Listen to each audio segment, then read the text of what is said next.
Assalamualaikum warahmatullahi wabarakatuh. Perkenalkan, saya Justina Afin Anggitya, NIM 2217042 dari Keperawatan S1 Lintas Jalur Universitas Widya Wisada Semarang. Di sini saya akan mempraktikkan pemeriksaan GCS atau Glasgow Coma Scale, yang dimana pemeriksaan tersebut dilakukan untuk mengetahui tingkat kesadaran pasien atau pada pasien ringan atau berat untuk menentukan tingkatan tersebut. Yang dari GCS tersebut ada EMV atau ICE yang nilainya adalah 4, untuk M motorik adalah nilainya 5, yang untuk verbal atau V adalah nilainya 6. Lalu dalam komponen GCS tersebut, apabila dikatakan komposmentis itu nilainya adalah 14-15 dengan pasien tersebut sadar penuh. Lalu untuk pasien apatis dengan nilai 12-13 di mana pasien tersebut sadar tetapi sleep wake. Lalu untuk pasien somnolen adalah pasien seperti mengantuk kalau dipanggil bangun tetapi kemudian tidur lagi, seperti itu dengan nilainya 10-11. Lalu untuk yang soporokoma itu nilainya adalah 4-6 di mana pasien tersebut mendengar tetapi tidak dapat membuka mata. Lalu untuk pasien yang koma itu adalah memiliki nilai 3 di mana pasien tersebut tidak sadar dan tidak dapat membuka mata sama sekali. Untuk GCS yang pertama itu ada E atau ICE, itu menggunakan mata. Apabila nilainya 4, itu kita panggil pasiennya, dia langsung membuka mata. Contohnya seperti ini. Pak, bisa mendengar suara saya, Pak? Nah, pasien tersebut dapat membuka mata, maka nilainya 4 ya. Untuk nilai 3, kita menggunakan ditepuk tangannya atau bahunya, baru dia merespon, berarti itu nilainya 3. Contohnya seperti ini juga. Pak, bisa dengar suara saya enggak, Pak? Nah, pasien merespon dengan ditepuk tangannya, baru beliau merespon.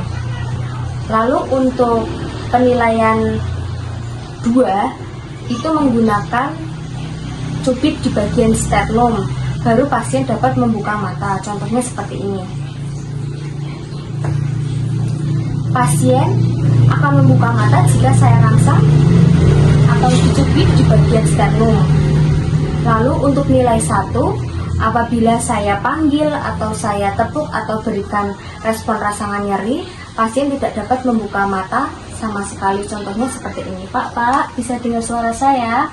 Saya akan berikan rangsangan di bagian sternum kepada pasien. Kita cubit, dia tidak membuka sama sekali matanya, berarti itu nilainya adalah 1. Untuk yang motorik itu dilakukan menggunakan perintah seperti, Pak, coba bisa angkat kedua tangannya, Pak. Tangan sebelah kanan memegangi daun telinga sebelah kiri, lalu yang tangan sebelah kiri memegangi daun telinga sebelah kanan. Nah, itu pasien tersebut bisa ya, berarti mendapat nilai 5. Lalu untuk nilai 4, pada saat saya cubit, pasien tersebut akan menangkis pada saat cubitan saya di bagian sternum. Itu adalah nilainya 4. Lalu untuk nilai 3, saya akan mencubit di bagian sternum, tangan pasien tersebut langsung mengepal atau menggenggam. Untuk motorik yang kedua, pada saat saya cubit di bagian sternum, pasien tersebut tidak bergerak, malah justru lurus, tangannya lurus, sama kedua kakinya lurus seperti ini. Kita cubit bagian sternum, itu malah dia ekstensi. Lalu untuk penilaian yang 1, pada saat saya cubit seperti ini, pasien tidak ada gerakan sama sekali, tangannya atau kaki tidak dapat melakukan fleksi maupun ekstensi. Untuk GCS yang V atau verbal itu menggunakan perintah dengan suara, itu ada 6. Kalau nilainya 6 itu pada saat kita berikan pertanyaan kepada pasien tersebut menjawab dengan benar. Contohnya seperti ini. Pak, rumahnya di mana ya Pak?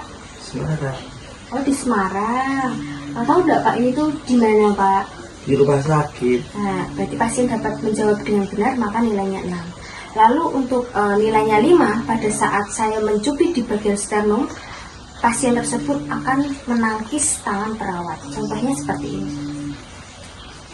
Nah, pada saat saya mencubit, pasien tersebut menangkis ya.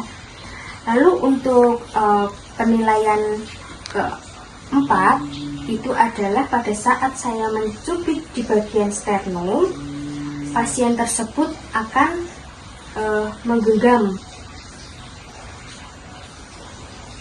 Langsung menggenggam ya. Lalu untuk kedua, pada saat saya mencubit di bagian sternum, pasien tersebut akan bergerak keluar atau menghindar dari cubitan saya. Seperti ini.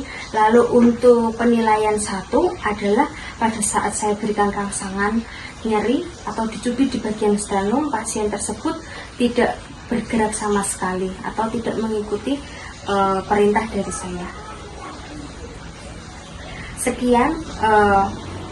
Sekian pemeriksaan BCS yang dapat saya lakukan. Assalamualaikum warahmatullahi wabarakatuh.